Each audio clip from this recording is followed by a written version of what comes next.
treasurer. Yeah. And there was a question about that, and I looked up the executive committee. I can't. We have no rules, but it looks like secretaries that have the treasurer. So Ed the county. Either mouthpiece today. Okay. We got quorum. Let's get started with the pledge of allegiance. Allegiance to the flag of the United States of America and to the republic for which it stands, one nation under God, indivisible, with liberty and justice for all.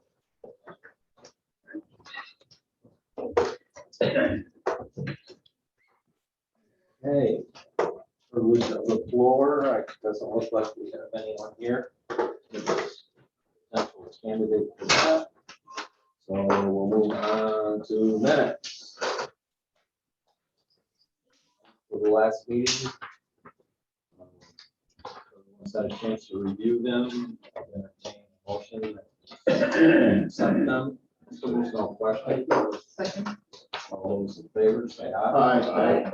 They're approved. Let's jump to the treasurer's report. Okay, page 7 of your packet. We're on a linear basis, better than break even. Break even's 96,000 a month. We're achieving 100,000 a month on a linear basis. On the revenue side, on the operational expense side, break even's the same, 96,000 a month. We're only spending 79,000. So to that, you can see the revenue over expense surplus is presently 209,000. 2020 was 170, so we're on track to probably equal or better. In this case, they're spending money more quickly. I can do that. You could do that, of course. But having said that segue, page 8 is the Ag Committee, 9 is the safety training, and 10 is the marketing. So snapshots of our major programs, again, all are below on a linear basis, achieving their budget. They're spending less than a monthly break-even basis. So I think they all look as though there'll be some surplus, certainly between all 3 programs. There'll probably be a surplus amongst them, which was again the case in 2020. Page 11 of your packet is your balance sheet. Our quick assets are up about 56,000 from prior month. Our receivables are down $7,700 from prior month. So our total assets are up 50,000. Under the liability side, total liabilities are up 34,000, and total capital is up 15,800. In page 12 of your packet are our loans, receivables, and there really doesn't appear to be any change. We have one that's presently past due. It was the same status as last month, so I assume that's not a carryover. It's just the same status. Same status. Okay. So there's nothing significant to point out.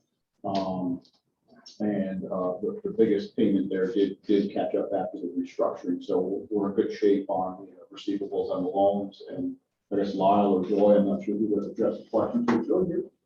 No. Is nothing that you want to add to? No, we're in contact with everybody. We're in good shape. All right, so with that, I make a motion to accept the treasurer's report as I presented. Second.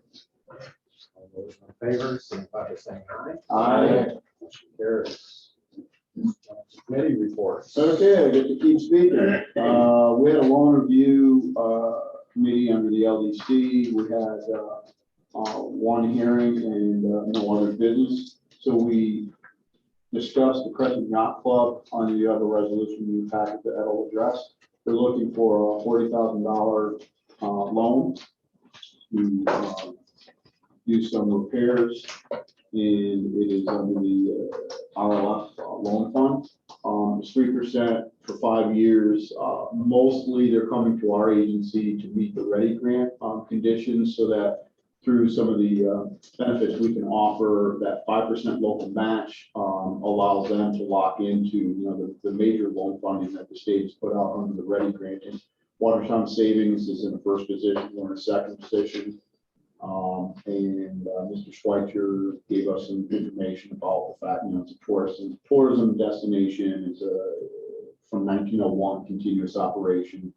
High water affected them 2 times, and this is in an area of the business for, I don't know if they're fixed or floating docks, but they had to do more with training of younger children and young adults how to sail and use boating. So it had a secondary effect to the community that the committee approved to move to the full board for further discussion. So with that, I will let Ed go through any particulars on the resolution. Question, what was the total amount of project? It is $220,960, which the ready grant would be half of that. The RLS loan is $40,000, and then they're getting a construction loan from Watertown State for $70,481. Right here, if you want to. There's probably some pennies in all of that, but those are. I was the only question. Anybody else have any other question? If not, I'll entertain a motion, but I don't know if you did it, but you gotta read the resolution. I'm just doing the committee report. all right, so authorization for resolution number 08.05.2021.01. Whereas the Crescent Yacht Club has requested a loan in the amount of $40,000 to be used to complete repairs to their launch area and docks that were damaged due to flooding and surges. So I need to go through the whole thing. I think just the first Whereas resolution for authorizing. Yeah. So now therefore be it resolved by the Board of Directors of Jefferson County Local Development Corporation that it here within approve the request for a $40,000 loan to Crescent Yacht Club with all terms and conditions set forth in this resolution. Resolved that the chairman, vice chairman, secretary, and or chief executive officer are authorized and directed to execute any and all documents necessary to carry out the purposes of this resolution. This resolution should take effect immediately. I'll make the resolution. A second. All those in favor signify by saying aye. Aye. Resolution is passed and authorized. Anything else for loan review?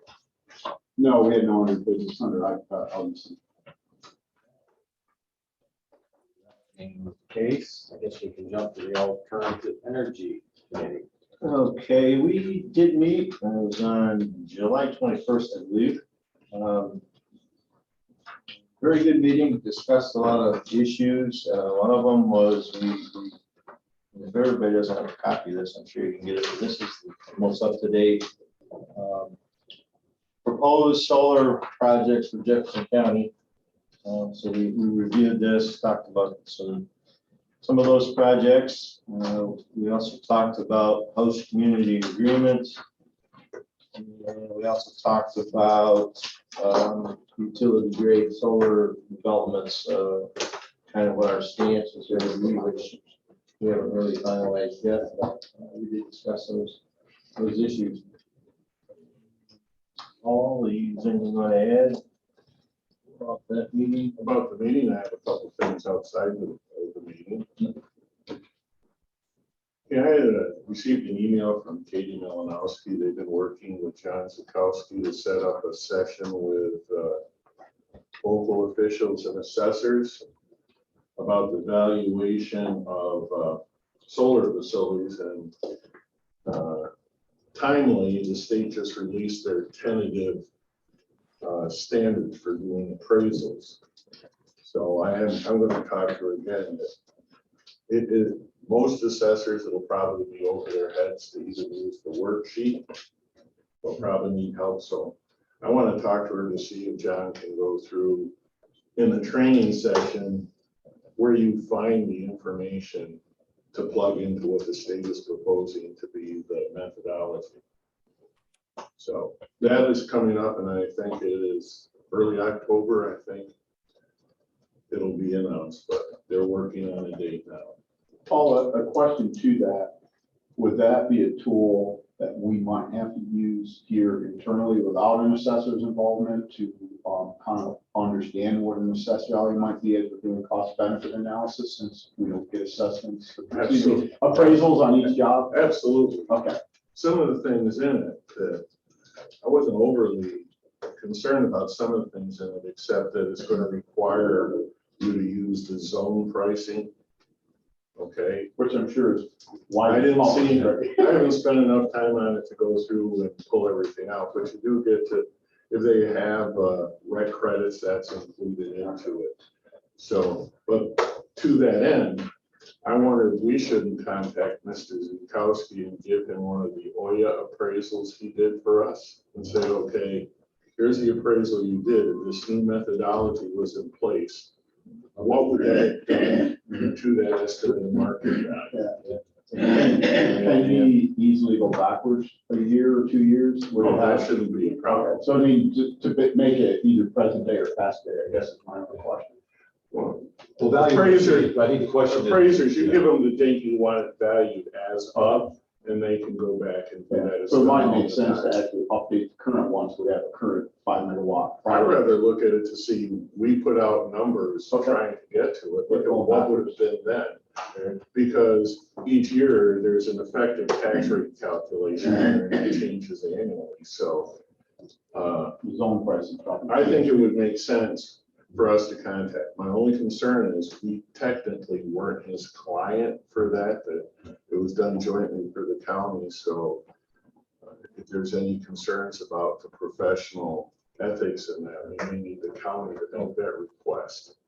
But I think it'd be good to see, here's an appraisal that he did with his discounted cash flow. Put this into the system and see what they get. My first look at it says it's gonna have a bigger impact on smaller under 5 megawatt projects. Impact is in lower value and higher, lower. Would that be paid for by the county or would it be paid for by OIA? Paid for by OIA, but I think it was listed as joint, it was done as joint clients. Okay, all right, yeah, all right. So. That's stuff that's occurred since the meeting. Who's the appraiser? John Zukowski, Okay. Eminger, Newton Eminger or something. So I think that'd be an interesting thing to see.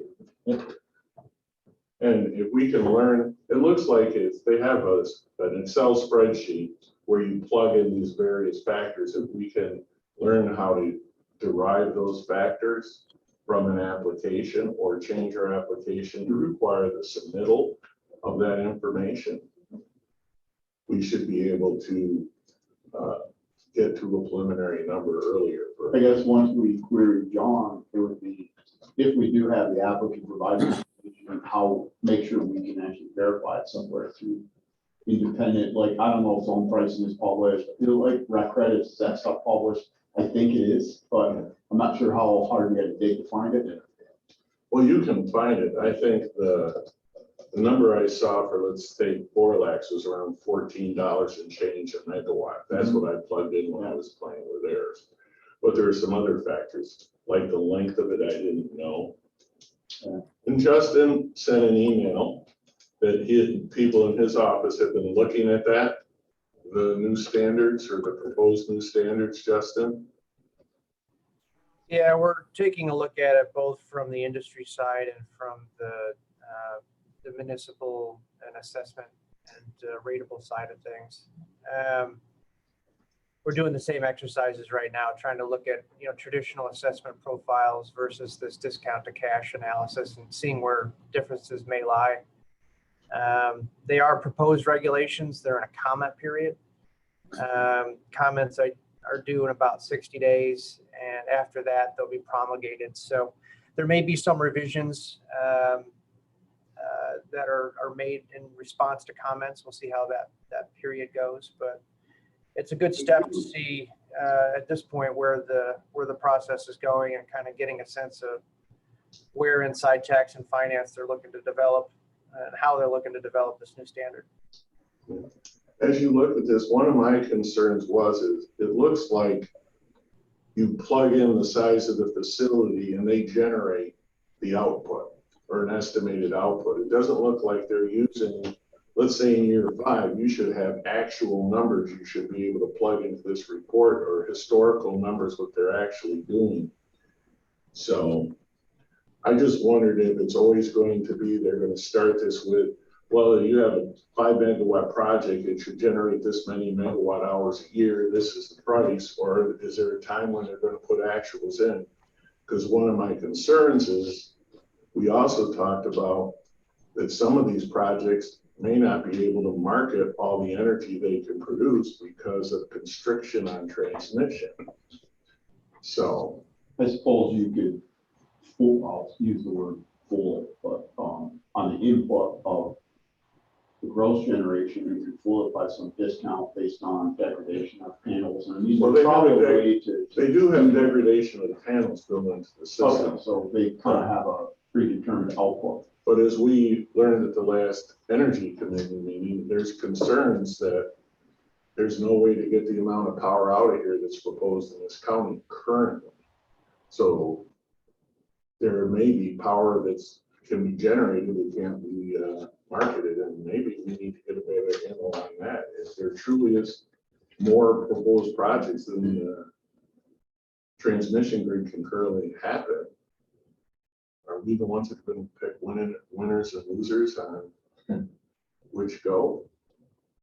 Well, I don't know, conversations with developers, aren't they at the point now where recognizing that we're fully develop the state's initiative, the transmission line out of here is part of it? But it doesn't exist. Well, That's the I think point. it's To on the Paul's point, Right. if you want to go, start a marketing process for something that doesn't exist, you got to actually have the infrastructure first. Like I said, something probably National Grid is, I mean, that'll be worked out between developers and National Grid and our transmission agency. I think, National Grid is probably looking at that. But they can't not be looking at it with all those. But it does impact I guess to the effect that if it's revenue based, if you're dumping power to the ground versus grid or selling it under market, I don't know how those things are accounted for. And you really can't from a day-to-day basis.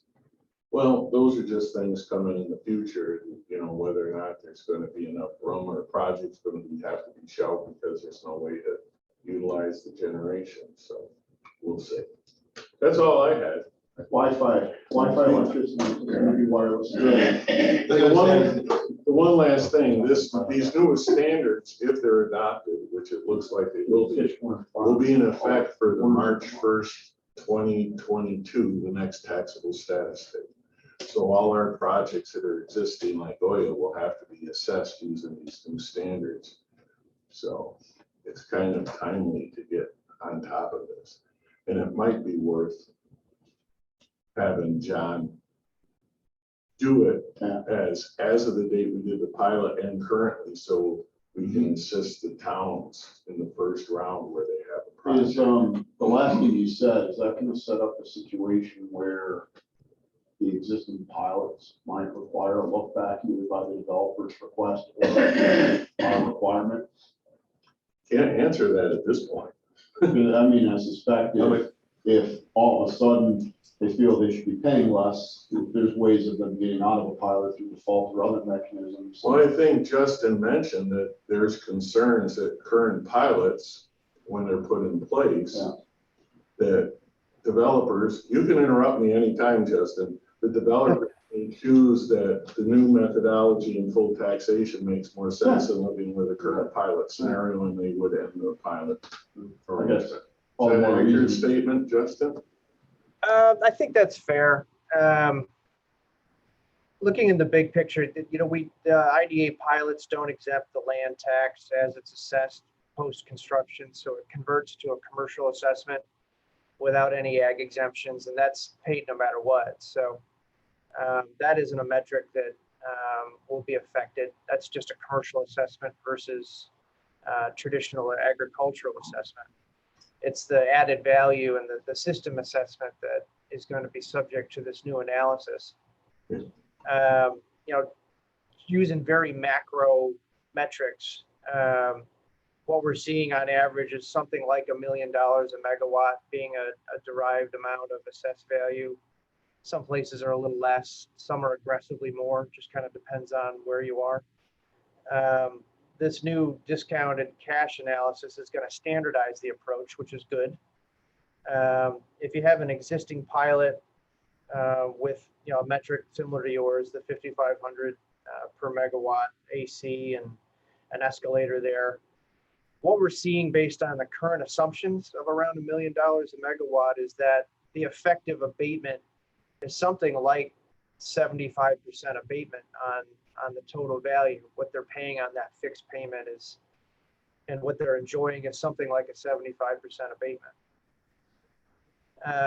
This discount to cash approach that will uniformly assess projects across the state may end up pushing them down to like $500,000 a megawatt. I don't know how this formula is really going to shake out, but ultimately, if the assessed values are corrected using the uniform approach, the effective abatement amount under a particular pilot may go to 50% or something like that. They're still getting a very aggressive discount, I would presume, on the added value or the system installation that they've built. So if they're going from a 75% abatement to a 50% abatement, that's still pretty great. I don't know why they would adjust the pilot or try to change the metrics or renegotiate with you. It's still a great savings and a predictable contract for them to maintain. So I don't think there's going to be a renegotiation. I think maybe the smaller ones the small projects of 1 megawatts and things like that might decide just to dump the pilot.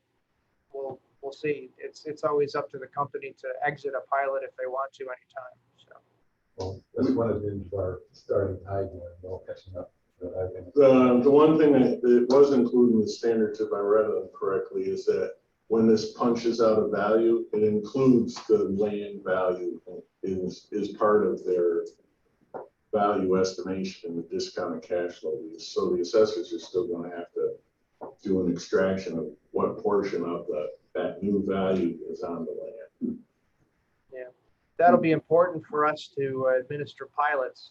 And Lyle, looking at each contract and annual administration, there's always going to be a need to determine what the land is assessed at, and if that's getting adjusted downward, they're all in pilot payment will have 2 factors going lower. So we'll have to see how it all shakes out. Well, one observation, then, that being the case, in reference to ag land, if we move in that direction, it's going to make our incentivizing, our disincentivizing ag land a moot point. That'll be off the table. If that's not part of the pilot negotiation to begin with, then it becomes a moot point. It never was. The question was always is whether we were trying to protect viable ag lands from development, not what it's valued at. So. Was the property, did you get a chance to look at the property? If that property isn't considered prime farmland or no part of it, then it's not going to work for a model for us to draw a reference to. I have not had a chance to run that. Yeah. The one in Hounsfield? Yeah. I think we got to take a step back because I was told they had to scale it back because of the transmission constraints. So The cost for the 20 megawatt pipe they were thinking, for the national grid require for the upgrade to the substation, they thought it was too expensive. They need to scale it back to something they can afford, the upgrades to the substation. Okay. Anything else from the Energy Committee? Just to point out, that the committee did discuss some new questions that we're going to add to the pilot application specific to renewable energy projects. So we'll get that updated and circulate that. And they draft the response to Mr. Burrows that Justin provided some helpful edits to right back to him yesterday. So we'll circulate that. I think the plan was to have Dave Converse sign that and send that to Burrows and copy to the tax and principal. Okay, so yeah, that was a question I had for later on, but is Mr. Burrows on the same page with Justin now? Have we cleared up Well, some of we'll those? send a letter, we'll see. I think Justin's edits to my letter really improved it. I think it makes it very clear from a legal standpoint what our intent is. All right, so hopefully that pot's begun getting stirred. And thanks again for doing that, Justin. Yeah, Yes. no problem at all. Justin was going to contact Mr. Burrows. Well, we talked about that, and we talked about sending a letter first and making a follow-up conversation. All right. Anything else for alternative energy? Not, let's jump to building and grounds. Kent, Just a couple things. The furniture has been disposed of at this time. And Dave sent out an email yesterday in regards to remediation. Everybody should have received that yesterday. I'm not sure if Dave's got any more updates. But no, we got the proposal, and I think when we get to the IDA meeting, we can talk about proceeding with reviewing the proposal, the remediation contract and proposal, the timeline for that. But thanks, Marshall's coordinated with a number of contractors. We did get all that furniture out of there at a pretty reasonable price, actually. I think so, in a very short amount of time. How long did it take them to get all that out? They had it all knocked down in 2 days, and just getting dumpsters back and forth and empty was the holdup.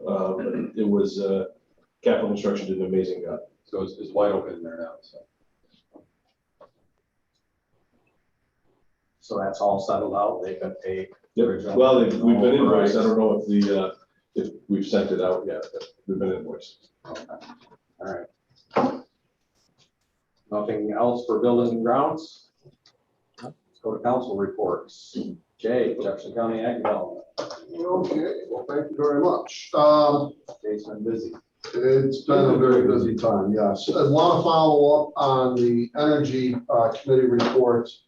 During that meeting, there were some questions about ag districts and ag value assessments. So I followed up on that, got in touch with Ag and Markets and the New York State Department of Taxation and Finance. You should have all received an email that clarified that any farmland that is receiving an ag value assessment that puts a commercial solar development on that parcel or parcels of land, at least the footprint of the solar project will lose their ag value assessment, according to the information we have. Potentially, if the solar footprint impacts the ability for the entire parcel to be in ag production, that entire parcel of land would then lose their ag value assessment. And then to follow on that, if that solar project impacts the total eligibility of that farm for an ag value assessment, they could lose the entire ag value assessment. And there are penalties that go back, I believe it's 5 years. Some of that information was in the links that were provided. That would go back 5 years in penalties that farm would have to pay for the conversion of that land out of agriculture into the commercial solar project. Now, I'll be honest, those conversion penalties are probably not enough to discourage the project from happening. The developer would probably pick up those costs for the farm. But it is something for all of you because it was a question that came up. So we do have clarification from Department of Taxation and Finance on that. Jay, is any of that currently being enforced on any project that's been built or under construction? Not that I'm aware of yet. Good to have words, but has there been action? Yeah, I do not know that. I'm going to assume yes, because in some of our conversations with some of the assessors, when we've done some of the pilots, they've been in conversation a while about what their plan. I'd be kind of interested if you have heard any of this being enforced and what level, like you said, if it's de minimis, it's something, but it would be interesting to understand what it is, so. Adding to what Jay said, they can be in an ag district and not be receiving an ag value assessment. And if you're not receiving the lower taxation by receiving the ag value, there's no penalty. Correct. Right. And you can still remain in an ag district. Yeah. And I'm trying to go back to it. I don't believe we've done a parcel that has been receiving an ag value assessment at this time. We may not. But that falls on the local jurisdiction, being the town, to enforce the conversion penalties if they so choose. And all it is I don't even think there's interest on it anymore. I think it's paying back what they saved for Correct. a couple of years. I believe you're right. So I've been following forget something. It would fall to the town to enforce that section of the agricultural. And that's assuming the town, A, understands and B, knows the calculation to get to that point. They better understand. Yeah. Well, I'm sure the county would define it to some degree. And I think, correct me if I'm wrong, Paul, but like in my farm situation, I think the difference between full local assessment on farmland, the assessment under ag value exemption through the ag district is like maybe a 40% adjustment. It all depends on soil types. Right. It's a bigger impact on farms in southern Jefferson County.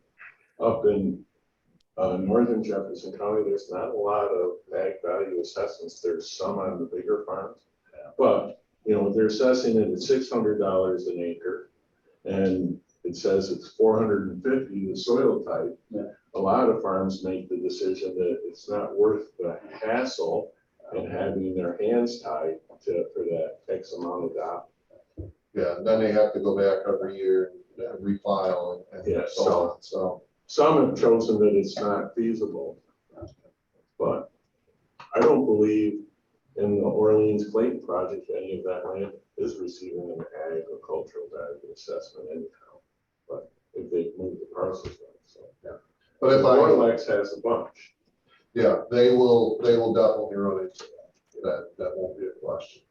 If I do hear of any, I'll certainly share. More data. Yeah, more data. Yeah, I'll certainly share that. I think the bottom line, though, is at the end of the day, with what is coming out on the playing field, none of that is going to stop landowners. If they have a chance to put land under solar panels, they're going to do it. The economic incentive is there, that it's not going to stop anybody's open farm. They're just gonna make the developer pay the cost if there has to be that penalty pay. So, yeah. Going beyond that, we've been working with 2 meat processing projects. One is interested in expanding into USDA processing, small scale USDA processing. And then one eventually wants to end up as USDA processing, but right now they're slowly expanding their custom processing, and they're considering expanding their poultry processing capacity, which has been one of those pieces that we haven't had here at all in the North Country. And that would be very beneficial, especially with some of the other news that we are going to be sharing here. So 2 meat processing projects, working with 2 on-farm dairy processing projects. One is, one currently has another company bottle milk for them, the cream line milk that we talked about in 2020. There's some discussion about whether the company will continue to bottle for them. So they are looking at going into their own bottling pasteurization facility on farm. So we're working with them. They hired Nathan Rogers from Farm Credit East to write a CFA grant application for them. So and we're looking at some opportunities to maybe assist that further. And then I don't know where we want to talk about the egg hatchery. Okay, well, good news. Unless you need a rest. Jay, you don't need a rest from talking. He hasn't been doing announcements, so he's got all this. Yeah, you know, the rapid season is over, so I haven't been able to, spend all that energy in the evenings. So the good news is we are being considered for another commercial egg hatchery. It will be very similar to the Aviagen facility in the corporate park. And it's actually the same exact gentleman that brought that project in is the contact person for this new project. It's not definite yet. They are also looking at an existing facility owned by the company in Ohio, and then also a facility in Pennsylvania. So there is the potential that it could go elsewhere. But we just had Jeff Pierce, our primary contact person, and his boss. I don't remember his title though. President? He's president. Is he president? Okay, I apologize. I should know that. He brought the president of the company with him. They just spent several days here. We set up a meeting with all of the economic development agencies, as we usually do with any of the economic development projects get this far along. And we are putting together the programs that we could offer to assist them with this project. It'd be approximately a $10 to $12 million project when you include all of the equipment and all of the other costs, and employ approximately 20 people, good paying jobs. They produce at full capacity, which won't be for a couple of years yet. At full capacity, they would produce about 500,000 broiler chicks a week, which that sounds like a lot of birds, but Aviagen produces more. We are already the largest egg hatchery county in New York State, and so this will obviously increase that. These broiler chicks Aviagen is now a parent, a brood stock company. They produce parents to all these chickens all over the world, and they export those chickens from here in Jefferson County all over the world.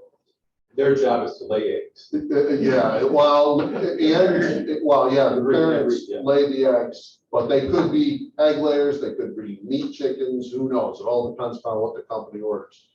The Cwt Firearms project, the new project, that would go back to the old model that Morris North Star Hatchery had, broiler chickens. These chicks that they hatch out will become broiler chickens like you see in the supermarkets now when you buy your rotisserie chicken.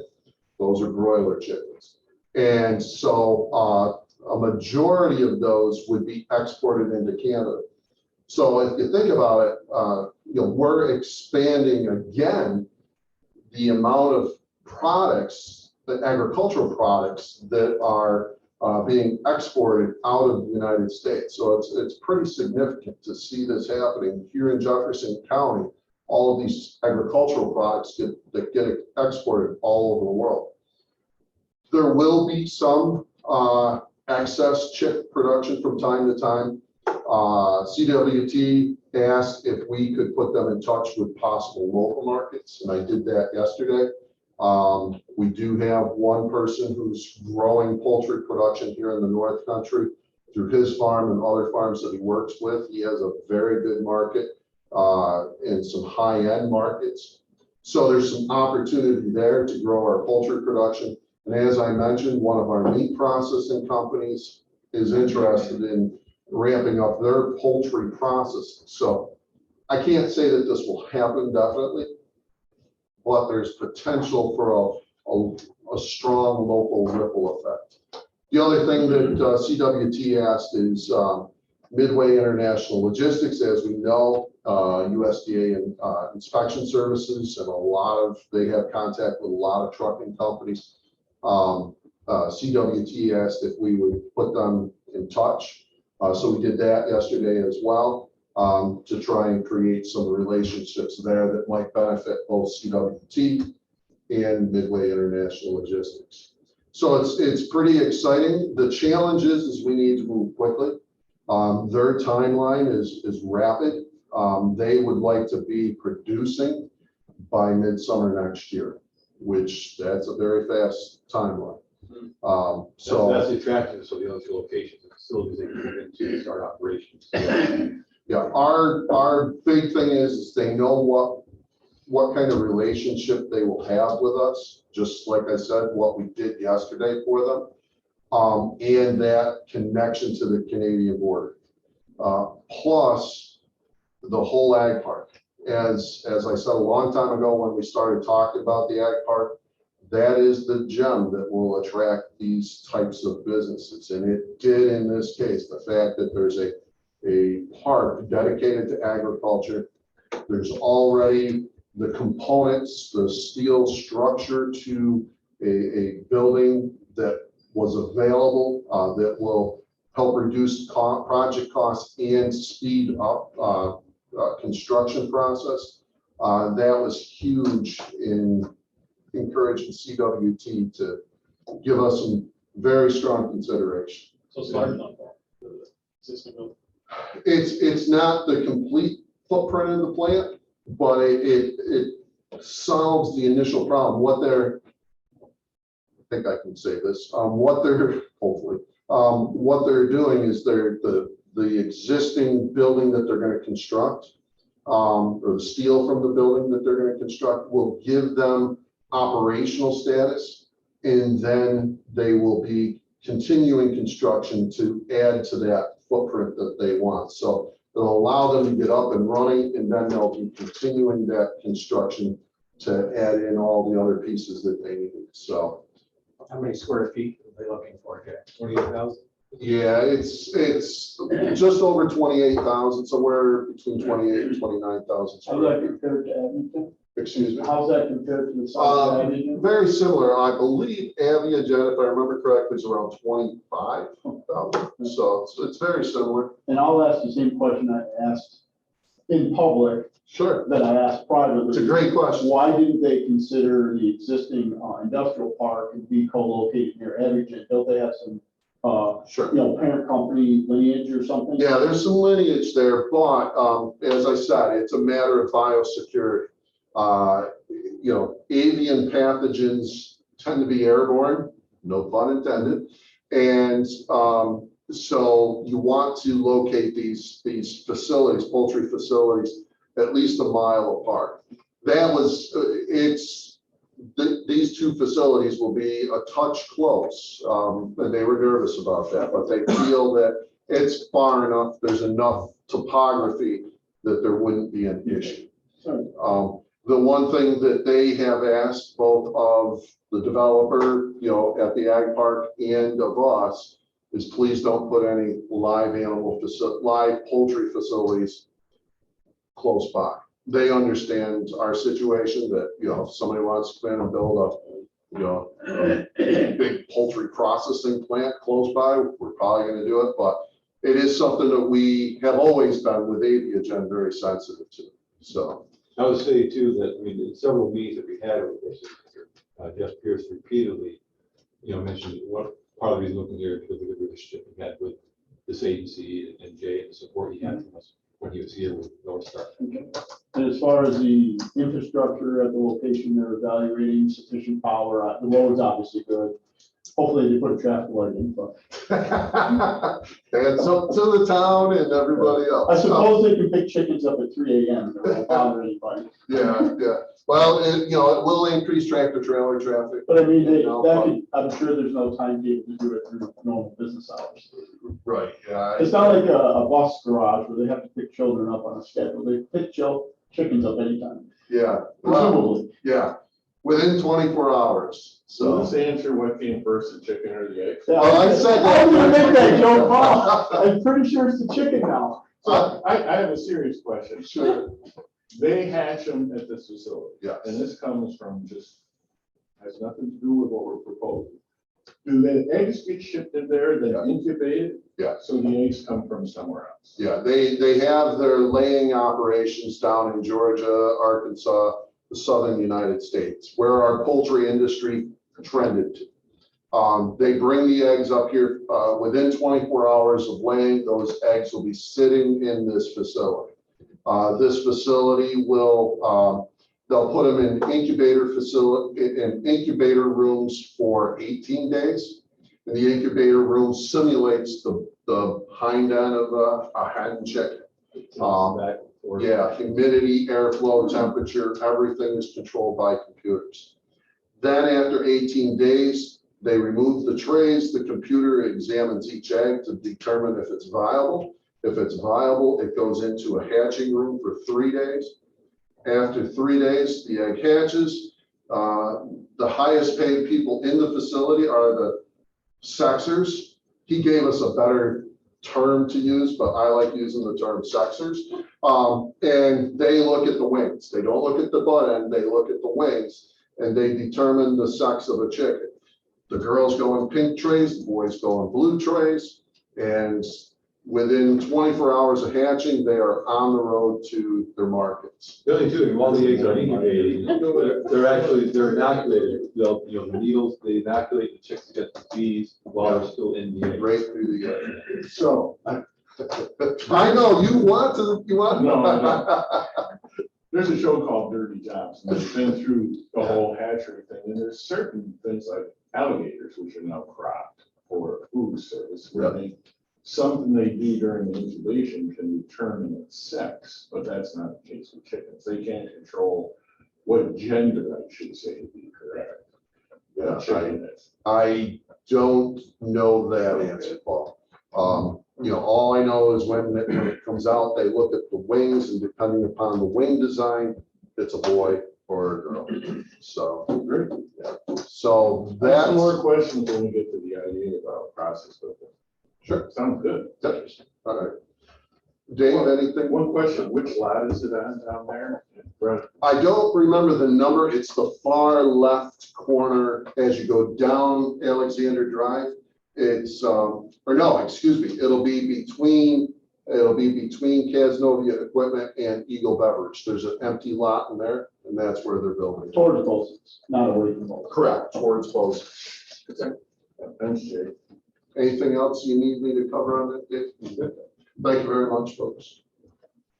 Okay, and that covers marketing too. Oh, wait a minute, what am I doing? Okay, manufacturing. Not much before, other than that, I mean, a lot of them are still looking for employees. The workplace has started to do some of their custom recruitment at their facilities, so get word out to employers that that's available. And that they can also, workplace has a tent now at the farmer's market. They're doing 2-hour slots where employers can sign up to do recruitment. So making that available. Still hearing more about lack of workforce. Major. Okay. Marketing. Just a couple of things. I did just send everyone in the Renewable Energy Committee meeting, we talked about a map of the solar projects and county planning. Michelle Bunny over there, who does an amazing job, put together that map that I just forwarded to everybody. So I want to thank her and for doing that. We are in the process of applying for the National Grid grant for the remediation project. And as we were talking about, the cubicles are all cleared out and the chairs, and the building looks great.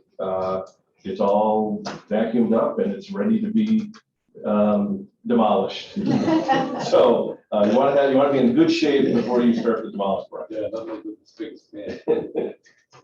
And I don't know if anybody has any Restructuring. I hate the word demolish. It's like restructuring. And that's about it. I have some marketing programs going on with some local businesses that are pushing things out into Canada and throughout the state. And those are all going well. And I guess that's about it for me. Very good. Any questions? All right, let's jump into unfinished business. Nothing for you, Dave? Okay, council? We have lots of unfinished business going on. This has been crazy. Yeah, if you follow the emails and everything that's going on between energy, why? Yeah, all good stuff though. That's good stuff. Council, any legal issue? Nothing to add in this section. So let me know if you have any questions. All right, from B more on IDA. New business. Just to know on the budget, you said you have a rough draft. We're going to be getting the finance committee scheduled here in the next couple of weeks so we can bring the budget to the board for September and October. Will the remediation project fall under the IDA budget or under the LDC budget? That will be largely capitalized cost. So it won't be an expense.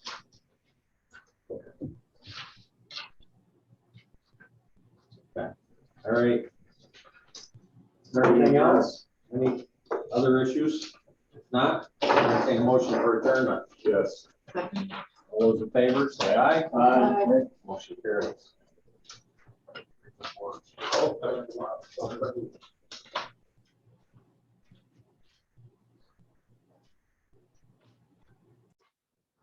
IDA, is this calling to me too? You are still the secretary. Uh, I'm just gonna, look, Aaron. Okay, let's call to order meeting of Jefferson County Industrial Development Agency.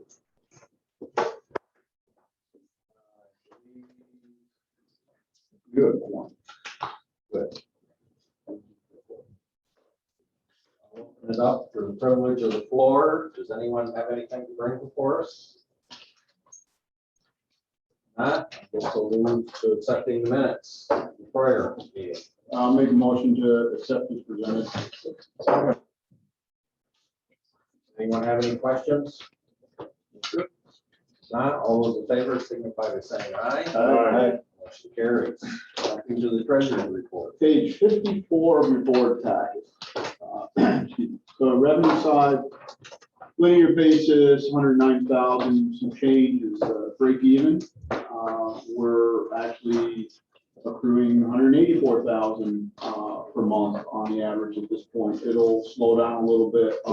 It's skewed because some of the pilots only have 10 months versus the 12 when we get to the end, but we'll still have beaten our budget. Well, we've already beaten our budget by $500,000 on the revenue side. It might slightly improve.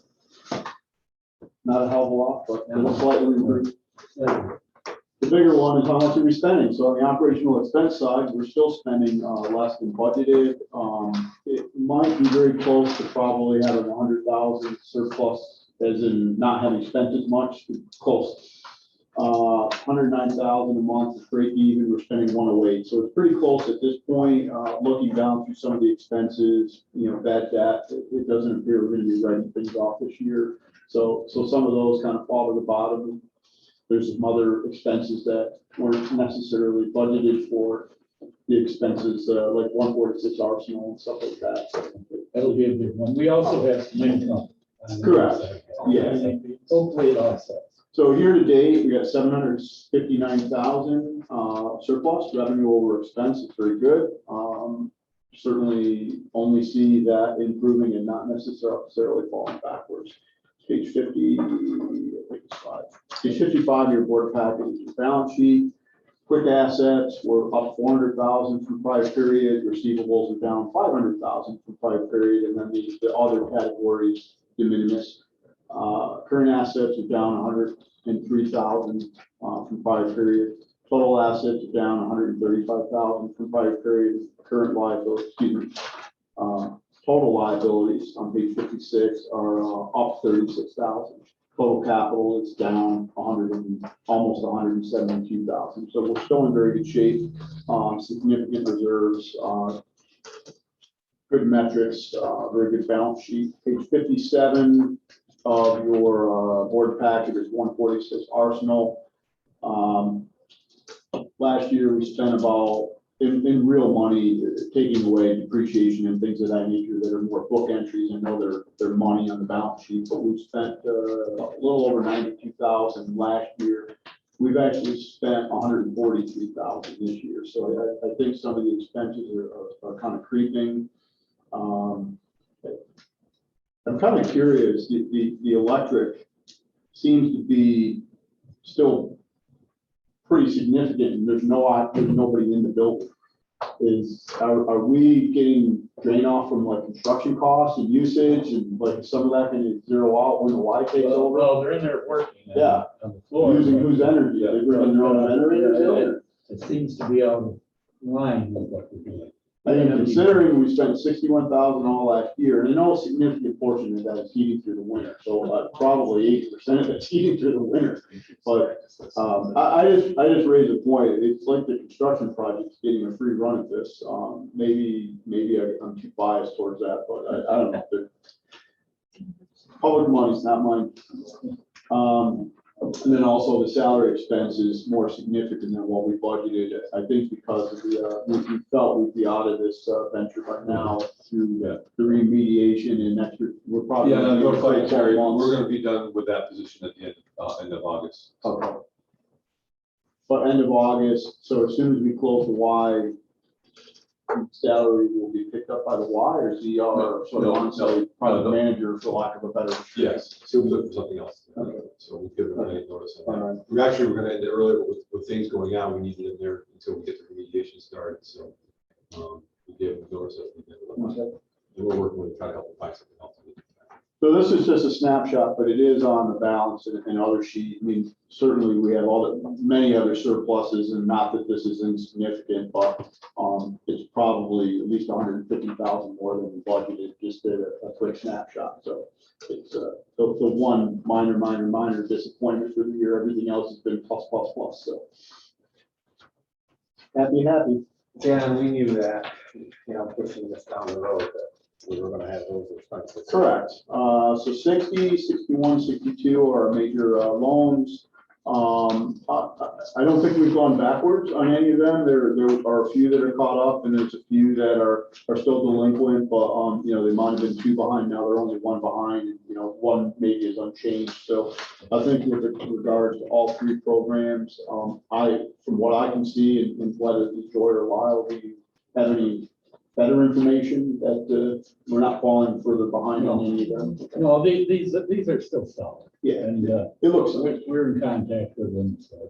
And a lot of it is just timing. You Yeah. check on the 10th, you do the report on the 8th, and it's delinquent.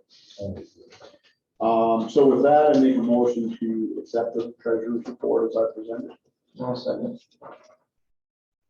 Any other questions? If not, all those in favor signify by saying aye. Aye. Report accepted. Okay, I guess I get to keep talking. There you go. Yeah, loan review. So we had one matter and one other unfinished business matter. Brooks Delivery LLC and Aaron Brooks is here as a guest. And they're seeking a micro enterprise loan to take over an existing operation that contracted through FedEx. It's a very solid business. All of the numbers were presented. It's really a nice hidden gem. And you have a lot of acumen for managing this more successfully than it currently is, even though it's very successful now. We're in a second position behind Watertown Savings. There are currently 2 positions, it's a 5-year amortization rate of 5%, 40,000 micro enterprise loan. There will be an additional 17 employees. We did discuss that at loan review, and there's a notation in here. The 17 employees are kind of present, but currently Ms. Brooks does not employ them. The present owner does, so it's kind of like she will. I'll let you speak to this, but you'll re-employ those 17 and hopefully add. Accrue them. Yes, sir. So actually on July 10th, I was actually, I took over the contract from GSMR Deliveries, and we've stood up. So those 17 employees I do currently employ now Good. officially. Okay. And we are looking to grow right now an additional 7 drivers, and then during the holiday season, an additional 4 drivers. Yeah. And in a macro basis, it's a delivery service contracted through FedEx, so they're deliver packages to our homes and other matters. Yes, pick up and deliver other. Can Um, we ask a question? Sure. Do you anticipate any difficulty in availability for it? Yes and no. Up here with, we have Fort Drum, so I do spouses or people who are moving in and out of the state. I see that as an issue. However, our contingency plan is we do hire a lot of local drivers. We have a lot of seasonal drivers who come in. And then I have managers and myself that will pick up the slack if need be.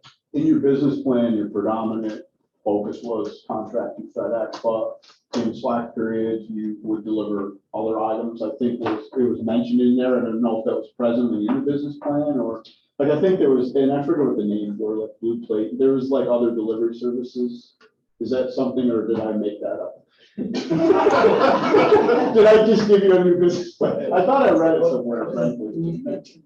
Yeah, so we do deliver food, so Blue Okay. Apron, Freshly, Hello Fresh, Okay, that's kind of skyrocketed for us right now. okay, but that's not part of the FedEx contract, that's That's- extra stuff. That's a part of the FedEx Okay. contract. All It's just been on the rise. We Good. get the shipment from Albany, pretty much each day, and that's just skyrocketed us. Well, I'm glad I didn't make it up. I did read something, I just didn't remember the name. So you have a warehouse somewhere? No, we have the terminal over there off of County Route 200, 21043. The terminal over there that we, that's the FedEx terminal. And I think I think I also read in here, most of the vehicles are either leased by yourself or, They're all owned currently. oh, so you actually own all of the Yes. vehicles? Okay, How do we know that you deliver in that FedEx, the trucks marked differently? Yes, so each truck, each contract within that terminal has their contract name on the side of the truck, on either side of the truck to identify who that contractor is. okay. So it is kind of, you're working with, I call them subcontractors.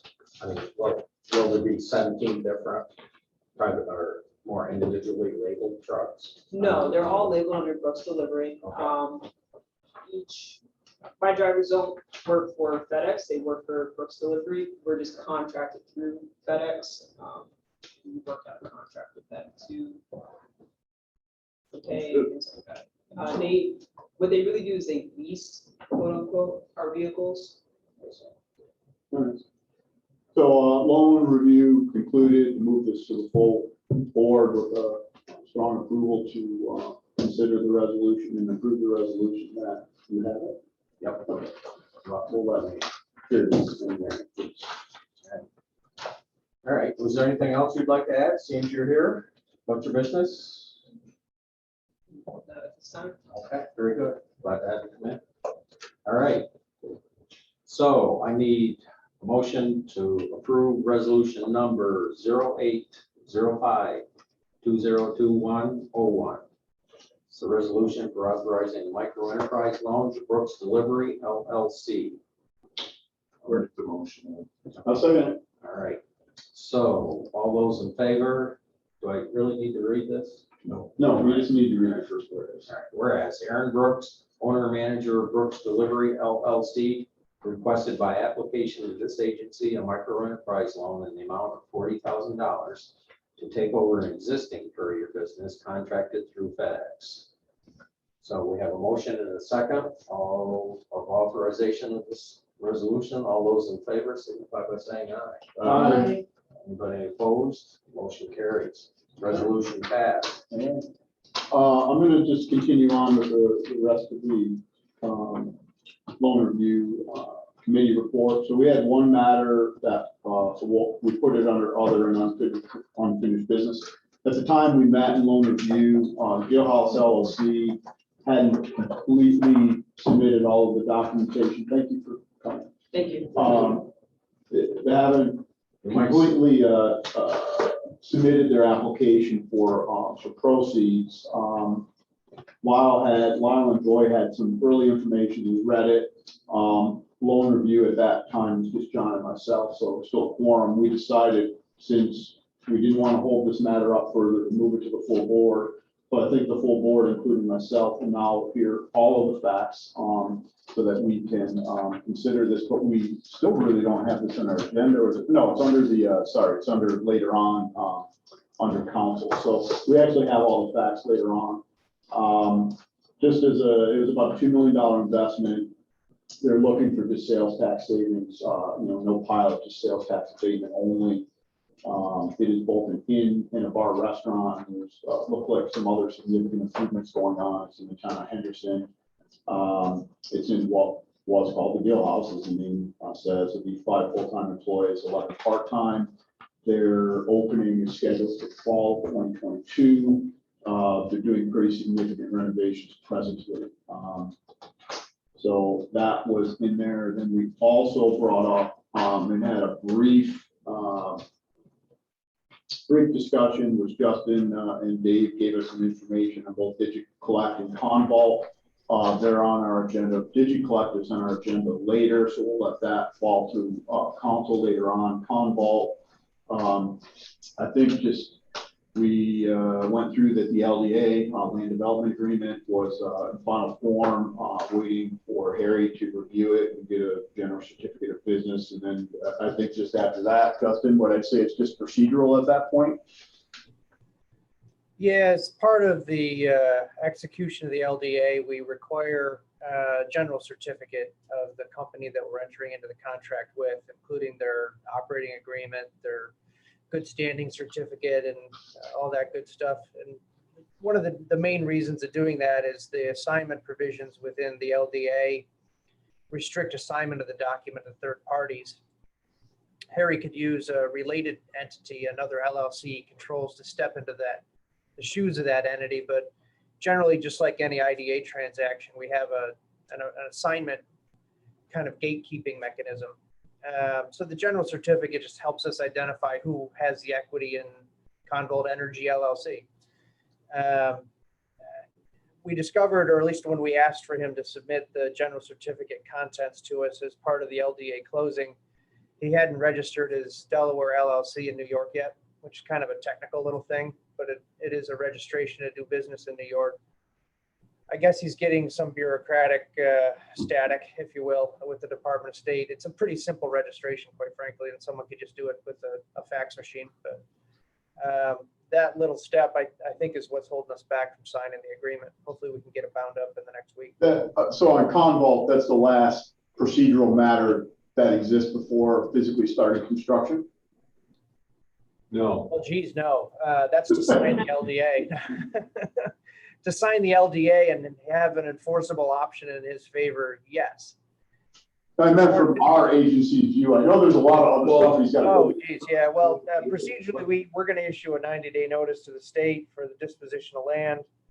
And then all of the timing is really in his hands to get through site plan, get financing, and get Yeah, and my question was really only subject to this board. We don't have much more to do after the LDA signed.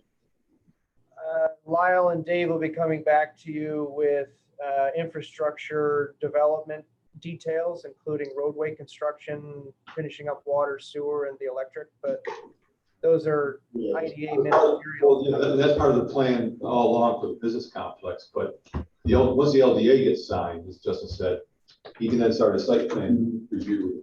Yeah, I know there's 1,000 procedural things. And then we'll be back into it at that point when he gets those final approvals.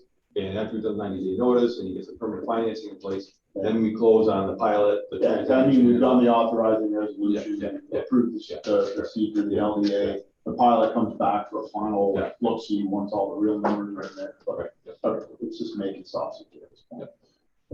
That's right. All right, that was it for loan reviews. All right, we'll continue that down later. Very good.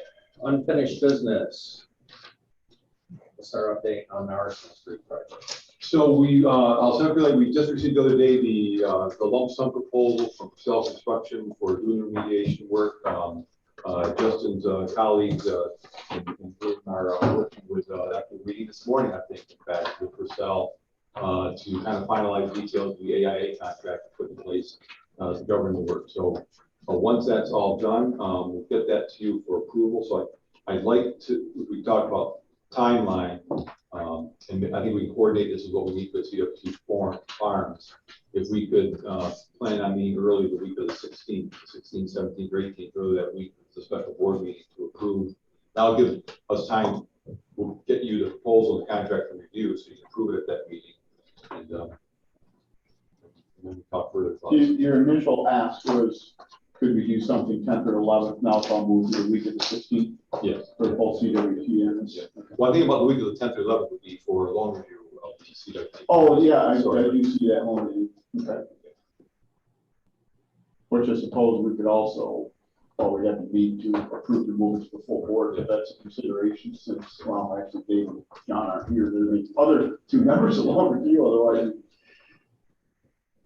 So we find if that works for you, I'll find out from them what days work best. Let's go to something going next week. So okay. Are we confident CWT will have all of their information? Yeah, we currently Mr. Lundy is sending over the site plans and so on that we require. I think I'll have those today. They actually, and they brought the check for the application fee. You got all the financial data and the secret done and all that good stuff? Seekers in process. Okay. Well, yeah, that's true. That's another hurdle. Yeah, so we'll talk about that. We have to do the chicken before the egg. Yeah. So on the remediation, if that works for a flow, we can talk here, I can do a survey later about, what day, Monday, Tuesday, Wednesday, or the 16th, would work for a special board meeting. I personally don't like Monday, but that's, I prefer to. I just have guests coming in for training on Mondays, my day. With that remediation, do you want to get clarification on burning cars? I think somebody else is asking that question. I think. Very good at that. Yeah. Okay. Good. Corporate park zoning. I did talk to Pam Stormo, she's co-chair of the town planning board, and I followed up with an email to her and Tom Boxberg, the other board chair, requesting a work session, so we talk about that issue further, so I'm waiting to hear back from them on whether they want to do a special meeting or if they want to just come to one of the regular planning board meetings. Let's get back to us. DigiCollect pilot. DigiCollect, we're going to try to write today, talk with Justin where they're at right now. I think we want to focus on getting the Conval thing executed first. Make sure Harry's got his paperwork in place for DigiCollect. At this point, I'm planning to bring all that. They did submit an amended pilot updating the figures for the building and the budget and the 3-year job projections. No, DigiCollect has. But I think we'll bring that to the regular loan review meeting toward the end of this month and bring it to the board for the September 2nd board meeting. Does it make any sense if you have the data to put it in a special meeting? If we have it in time, we'll bring it to special meeting, just take care of it. I mean, if it's ready by then, we'll take I'm care of it. trying to meet for one special thing, but if you got 2 special things to keep them back. Right, yeah. So It'd be 3 by that time. Well, so I think we'll be in shape for the September 2nd board meeting, but if we get the stuff done and quick, we can bring it to the 16th meeting. hey, you know what? If we have to meet twice a month for a month, that's a good thing. It means there's people moving to Jefferson County. There's a lot more. So, okay. All right. Anything else under unfinished business? Jumping to new business. Same thing on the budget before. We'll get a finance committee schedule in this month and get that to you further. We'll be able to do the Is it final. your anticipation? I think there's a lot of similar members on the finance committee to do it all on the same day. Yes. Yep. And then we'll bring both budgets to the board. So we'll do the IDA, the LDC, and the Just trying to reserve all these special meetings. It's not good for my paying job. We'll follow up with an email confirming your timeline for the next one. You have to ask Al. So the other piece of new business is the Cwt Firearms project. So like I said, they've already dropped the check off for the application. We expect the application today. We'll get that out to Justin for his review and our own review internally here. So if we could do a Tuesday or Wednesday loan review meeting next week, I'll find out what works for Dave Converse. And your anticipation for that is just a standard pilot sales tax. Yes, abatement, standard mortgage 15-year tax pilot. reporting. So it's like all the boxes are checked on that one. Yep, Just standard. Yep. And then if we do that, when we do the special meeting on the 16th to deal with the remediation contract, we can also deal with the initial authorizing resolution for that project. That allows time to get the public hearing scheduled in August. Okay. So we can come back to you by September 2nd for the final approval. And kind of I guess a procedural, maybe the right word. The new UTEP is actually enforced now. I know it doesn't affect CWT, but so it's enforced. So everything we do going on. Yeah, and actually nothing, the UTEP, I mean, the language is clear, it really hasn't changed. It only added riders in for the solar things, and you're still updating the application. But the application is not part of the UTEP, that's just part of our. No, and I'm looking at the application, it's pretty dated, it's from 2018, unless this is the wrong one. That's an old version. Okay. Very old version. Yeah, so I thought we updated it. We did. But I'm like looking like 2018. It's like, boy, I could use a polish. So we have to correct that, get that back. On CWT, I asked about the expedited schedule, and I understand it now. Couple of concerns. We want to do a preliminary inducement on the 16th. Yes. Yeah. Justin, does that require seeker to be complete to do a preliminary inducement, or is it only when we do the final document? No, it's common to just start the process before seeker's completed, as long as there's some comfort that the project isn't going to be materially changed in site plan.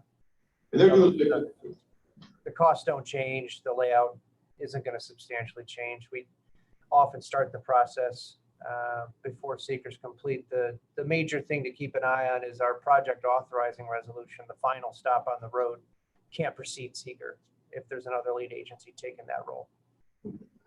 Because the one thing I didn't notice in your schedule, unless I missed it, was, is this required to go in front of the county planning board? oh, 39M review, it's Yeah, automatic. Yeah, right. It's a 60-day, but they don't have to render an opinion, so you got 60 days before they say nothing. That's not going to be a problem, or is it a potential? I mean, it's a problem for the town, and they usually, well, I mean, I don't want to say this. Well, I mean, they can't, you know, all it takes is. Theoretically, it's procedural, they can't actually give them a certificate. Well, that was the only thing that was, I didn't see. They may have started that process. If they're in the course of getting ready to adopt, have their hearing and adopt their negative declaration with a target of September, I gotta imagine the 239 L&M referral already occurred, and they're just waiting for that to bounce back from the It county. takes an awful lot for a town to be overturned, it's 4/5 or whatever the heck, I mean, it's very rare. Okay. It's very rare to be overturned. That was the It might only be thing I amended. didn't see in the email yesterday that stuck out to me. It may not need to. I confirm that. Review unless it hits one of those thresholds. It may I not. think because of its size, and it's in an industrial park, it probably might. Well, if it doesn't, it doesn't. But But you're right. I think it must be long because they've been preparing to the planning board, but she said that he was just at the planning board this last Monday. Going over some, you know, I mean, that's coming a back town with some changes issue, they not ours, requested. And I'm guessing those changes they requested were also part of the county review as well, so. We're trying to shepherd this through. I mean, it's good we think about those things. It is, I mean, just getting an environmental impact statement, secret, all that stuff just takes, I don't care if it's off. I have no other it takes questions weeks. on it. Yeah, well, they expect that'll be, I mean, from what she told me, they should be done with that by the 7th after the public hearing. So at least then they'll know at that point they've got, you know, our assistance. And we won't complicate this with post community agreements or anything, no. Impact of roadways and stuff. Jay, on their timeline right now with CWT, when do they look to be operational right now, proposed? They would like to be hatching chicks next summer. Next summer. Yeah, it's very important for them because of all of the trade agreements and the markets and so on. It's very important for them to be operational next summer. Yeah, there was something they were explaining about these tariff rate quotas that are available. They don't get used, they get reassigned. So they need to be in place now, so they get those tariff rate quotas, which that basically guarantees, you know, their market. And that product, if it were available today, can go across the bridge and across the border because it's commerce, correct? Well, agriculture especially is essential and has Just been. people can't go across the border. Just people. Well, they can go one way, but they can't go the other way. Exactly. Okay, but I don't know how you do that, but. Yeah, no, it's, their market is based on the, well, what was called NAFTA before. Canada has to buy a certain percentage of their broiler chickens from the United States. Yeah. And those can either come in the form of eggs or chicks. And so it's important for CWT to be able to take advantage of those opportunities ASAP. And that's one of the things that, you know, is we're trying to help them with. So, and thank you very much for the board's actions on this, being willing to move so quickly, and Dave, it's very appreciated. So thank you. But still, it's good for us. We have a gun to our head to help them be operational. Yeah. And they do have other choices that they might be able to put into operation quicker, just not as good as Jefferson. It's really the direction they were headed in, but it was just because of his experience here before, was really kind of want to convince him, hey, look, if we can get this thing going, I really like to put this up in water. Yeah. We can meet that need. All right, I think we've solved that problem, but what comes first? Jay Madison comes first. You are really in trouble He now. also comes last. He's alpha and omega. Chicken to anything. No, I'm not. Did we get into the budget? Oh, we're not. No, but I was pointing out that we're scheduling those meetings. We're on. Well, I have one quick question, bumping before we leave unfinished business. That went through my mind this morning earlier. With the proposal, a new proposal for Sal for the remediation. Yeah. My question is, thus far in that total Y package, what is the city contributing to that? 0.0. Well, I noticed that said nothing. Did you submit anything in writing or any formal No, we request? can't. If you did? Yeah, no, it was verbal, we were told, but. Oh, I was gonna say, because that did not get passed on to us. Well, Let me talk to you, I'll talk to you after the meeting about that. maybe the minority did not Okay. know about that. Let's put it that way. Well, that's one question or one issue I would raise, is let's follow up and see, you know, I found that a little strange, you know. Well, I think the county might be wrong, I mean, we'd like to split that. Yeah, especially with, you know, the stimulus money that was passed out. You know, I got that project to such a huge benefit, so, okay, good, so we can work on that. Great, all right. I'm open to That's it. it, yeah, I'd love to see it. All right, great. All right, jumping to new business, budget. Oh, we did. Oh, we did, what am I doing? Council. Council. Yep. We covered DigiCollect, kind of where we stand with them. If it was up to me, I'd like to execute on Convolt and then pivot into the next, but just to get something behind us. But in talking with Dave, we'll get a base resolution prepared and a base model LDA that'll substantially follow the Convolt model. The IDA's obligations will be a lot fewer with respect to the 12 acres over on the west parcel. We really just have curb cut and the lane widening in front of the parcel. There's no interior road work or sewer work as far as I know. So your obligations will be a lot less than the main parcel on the east. We'll get that prepared, and if there's a shot, we can get it on the agenda for the special meeting. If not, we'll look to September. The Gill House project, we had a resolution prepared for this morning. I suspect we'll have it on next week's special meeting agenda. The nuance there, it looks like the project is exempt from seeker as a type 2. It's the rehab of an existing old restaurant hotel into exactly the same thing with no additions or expansions. And speaking with their council, they're getting some mixed messages from the town and the town code officer as to whether they could just pull a building permit or if they're going to be subject to some sort of site plan review, which would have a seeker component to it. It seems to me that it's just a type 2 and the town should let them pull a building permit, but we're hopefully going to get more detail on this in the next few days. My preference would be just to type 2 it from the IDA's perspective and not be subject to the site plan and seeker process at the town level.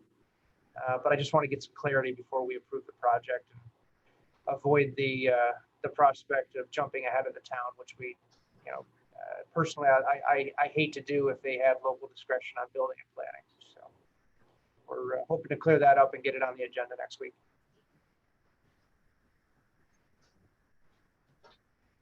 Any other questions? Yeah. Did you collect? What about in the Gill House? Oh, it's Gill House. He was a Gill House. Okay. All right. I'll make a motion to adjourn. Well, just, yeah, go ahead. No, there's nothing else. I'm glad to say that this meeting was much shorter than the last board meeting, but I guess we make up for it with the special. Well, we didn't do half the business. We didn't go through it. Stuff is Okay, is there any other business to be brought? Nothing. Questions, concerns? If not, I'll entertain a motion to adjourn. I will make a motion I to will adjourn. second that. All right. All those in favor, signify by saying Aye. We're adjourned. We have the civic facilities meeting, right? Yep. Oh, let's jump to that. We will meet at 9 a.m. We aren't doing too bad. No, we're okay. Usually it's 10. Call meeting to order. Need a motion to approve the minutes of the prior meeting. So move. Second. All those in favor, signify by saying aye. Aye. And it's approved. Treasurer's report.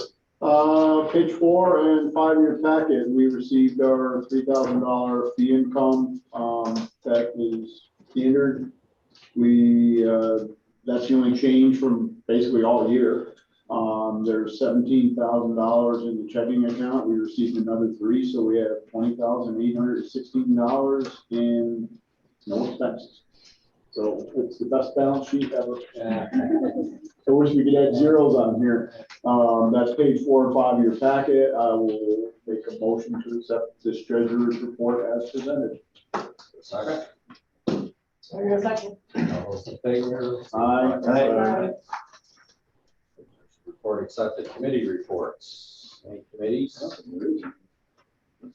There's no committee reports. Let's move to unfinished business. Nothing there. Nothing there. Let's move to new business. Anything under new business? We have the budget. We'll talk, we're supposed to reschedule the budget, we'll take care of that. We are talking to potential applicants for city facilities fund. We'll have more on that later. Okay.